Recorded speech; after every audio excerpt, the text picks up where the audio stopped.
नमस्कार, मानस मिश्रा और news India में आप सभी का बहुत बहुत स्वागत करता हूं। सुप्रीम कोर्ट में और देश के जाने माने वकील अश्वनी उपाध्याय जो हमेशा से ऐसे मुद्दे उठाते रहे हैं जो कम से कम राष्ट्र हित के हैं और देश से जिसमें देश में तरक्की आए, इसी को लेकर के सुप्रीम कोर्ट परिसर में आखिरकार अश्वनी उपाध्याय ने भ्रष्टाचारियों के खिलाफ यह मोर्चा खोला।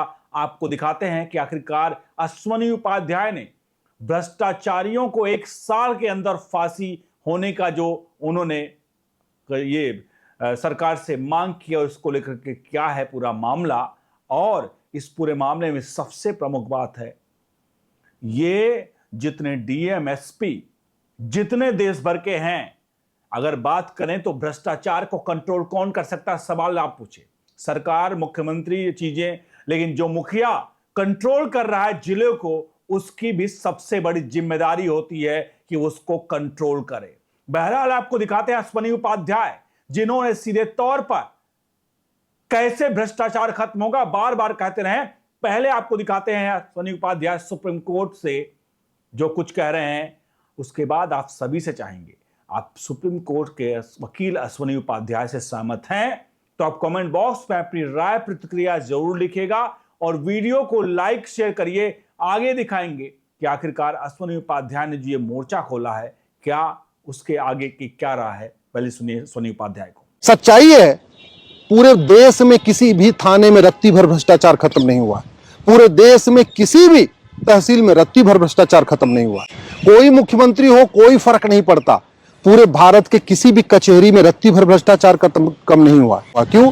क्योंकि सांसद बदल रहे हैं, विधायक बदल रहे हैं, मंत्री बदल रहे हैं, मुख्यमंत्री बदल रहे हैं, लेकिन सांसद, विधायक, मंत्री, मुख्यमंत्री से कोई डरता नहीं है।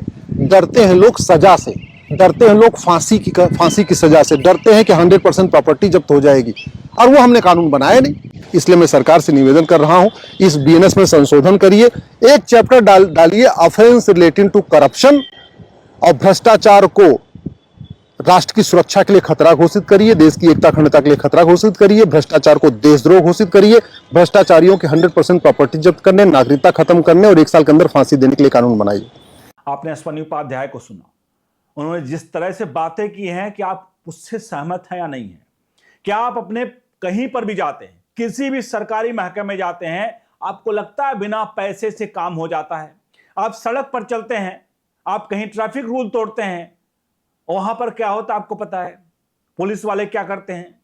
उसके बाद आप कहीं और जाते हैं, बैंक में जाते हैं, कहीं जाते हैं, पता लगा आपके ऐसे चार्जेस कट रहे हैं जो नहीं कटने चाहिए, आप और आगे बढ़ते हैं। मतलब जिस राह पर जाएंगे उस राह पर आपको दिक्कतें आएंगी। आपके लिए हर जगह केवल पैसा है, और यह सबसे प्रमुख इसका जो कारण है, कॉज है, वो है हमारे देश का कानून, जिसकी बात कर रहे हैं यहां पर अश्वनी उपाध्याय। आप अश्वनी उपाध्याय से सहमत है या नहीं है कि ऐसे भ्रष्टाचारियों को 1 साल के अंदर फांसी हो जाना चाहिए, नहीं होना चाहिए? अगर आप सहमत है तो कमेंट बॉक्स में लिखिए। लेकिन इन सबके बीच में आपको दिखाता हूं आखिरकार अश्वनी उपाध्याय का सपोर्ट क्यों करना चाहिए, क्योंकि अश्वनी उपाध्याय ने समय समय पर वो चीजें रखी हैं। मैं आपको दिखाता हूं, अगर आप इससे सहमत नहीं है तो कमेंट बॉक्स में आप जरूर लिखिएगा। देखिए अश्वनी उपाध्याय ने सबसे अहम मुद्दे कब कब और कौन कौन से उठाए आपके सामने। देखिए उनके मुद्दे जो हैं, चुनाव और राजनीतिक सुधार में अपराधियों पर रोक लगाई जाए। जी हां, चुनाव में दागी और सजा याफ्ता राजनेताओं के चुनाव लड़ने के लिए राजनीतिक दल बनाने या पदाधिकारी बनने का आजीवन प्रतिबंध लगाने की मांग।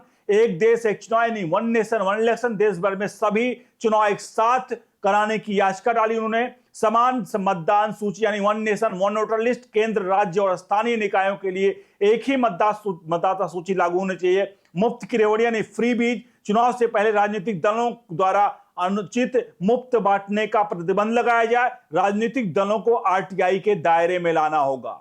ये जो उन्होंने पॉइंट बताए हैं, और ये याचिकाएं पीआईएल हैं जो सुप्रीम कोर्ट में है। आपको नहीं लगता है कि अगर देश में अपराधियों को चुनाव लड़ने से रोक दिया जाए तो आपको लगता है सही या नहीं है? कमेंट बॉक्स में लिखिए। क्या एक देश एक चुनाव थोड़ा सा राजनीतिक हो सकता है, लेकिन एक टाइम पे अगर चुनाव होते हैं तो जो हमारी मशीनरी, हमारी पैसा जो हमारा खर्च होता है, जो हम हर दूसरे महीने चुनावी मोड में चले जाते हैं, वो बचेगा। एक साथ ही अगर वो चुनाव करा लिया जाएगा तो आप समझिए कि कितना बचत होगा। तो यह अश्वनी उपाध्याय के पीआईएल है। इसके अलावा समान मतदाता सूची, हर राज्य की अलग मतदाता सूची होती है, इसको लेकर के उन्होंने पीआईएल डाले हैं। मुफ्त की रेवड़ियां, मिडिल क्लास व्यक्ति जो है, जो कमा कमा करके टैक्स भर रहा है, अमीर जो है वो टैक्स को किसी तरह से करके बचा लेता है, लेकिन मिडिल क्लास जो है, क्योंकि उसका टैक्स सैलरी कमाता है और पैसा पहले कट के आता है, वो बेचारा मेहनत की कमाई करता है और राजनीतिक दल उस कमाई को रेवड़ियों के भाव ऐसे लोगों को बांट देते हैं। शायद वो विदेशी हैं, घुसपैठिए हैं, लेकिन वोट की खातिर हर सरकारें करती नहीं है। क्या ऐसा होना नहीं चाहिए? इसके अलावा राजनीतिक दलों को आरटीआई के दायरे में आना चाहिए कि नहीं आना चाहिए? सवाल ये आपसे है, क्या राजनीतिक दल आरटीआई के दायरे में क्यों नहीं लाना चाहिए? राजनीतिक दल का पैसा कहां से आ रहा है, कैसे आ रहा है, उसकी जवाबदेही क्या? सर, आखिरकार लोग कहते हो वो राजनीतिक दल है।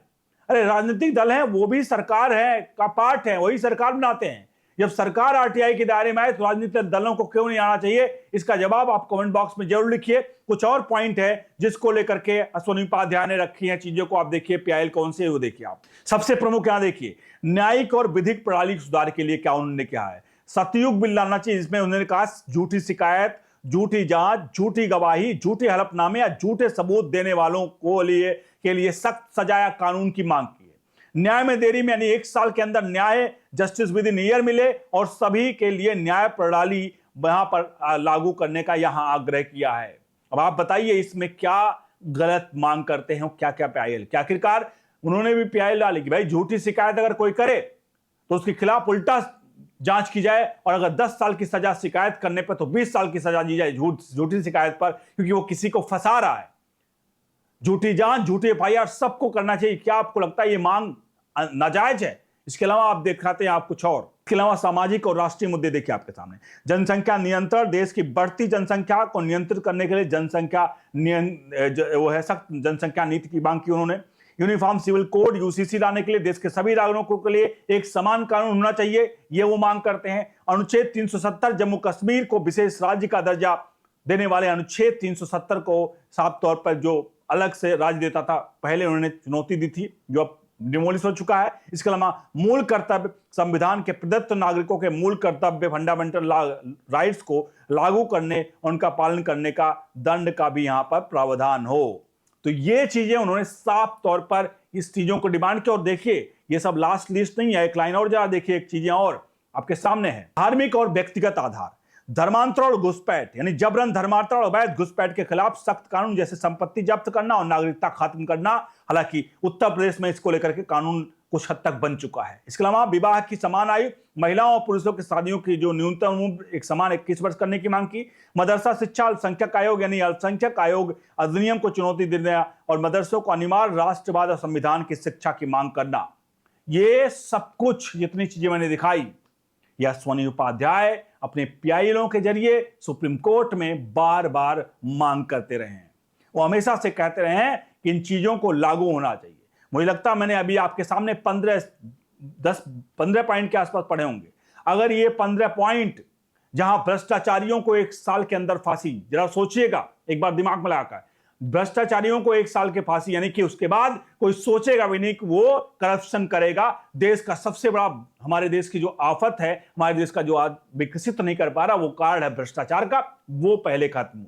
दूसरा सबसे प्रमुख, झूठी शिकायत, झूठी एफआईआर, ये जितने करने वाले हैं, अगर कोई इस पर बैन लग जाए, इस पर कार्रवाई होनी शुरू हो जाए, इस पर कानून बन जाए, अपने आप झूठे कानून चीजों बंद हो जाए। जनसंख्या नियंत्रण कानून, जो मैं मेन पॉइंट करता हूं, जनसंख्या नियंत्रण कानून बन जाए। नहीं तो पता चला एक के पास आज ये हम दो हमारे दो कर रहा है और एक का हम दो हमारे आते रहे, कितना आएंगे पता नहीं है। आप आज 25, 50, 70 कोई फर्क नहीं पड़ता, इस पर रोक लगनी चाहिए। पता चला क्या करता है, वो हम दो हमारे दो वाला टैक्स भरता है और वो गरीबी रेखा के अंदर बैठ के 50 पैदा करते हैं। मैं किसी का धर्म या किसी पर टिप्पणी नहीं कर रहा, 50 पैदा करते हैं और वो बेचारा 2 वाला टैक्स भरता है और 50 वाला कहता है मैं तो गरीब हूं, मुझे तो फ्री में राशन चाहिए। वो जाके फ्री में राशन ले आता है और वो बेचारा 2 बच्चे पैदा करने के बाद, जो देश के लिए उसने सिर्फ 2 बच्चे पैदा किए, जनसंख्या ना बढ़े, 50 वाला उसके 2 बच्चों का पढ़ाई का वो जो खर्च उठा रहा, चीजें हो रहा, टैक्स दे रहा, उस पर अय्यासी कर रहा है।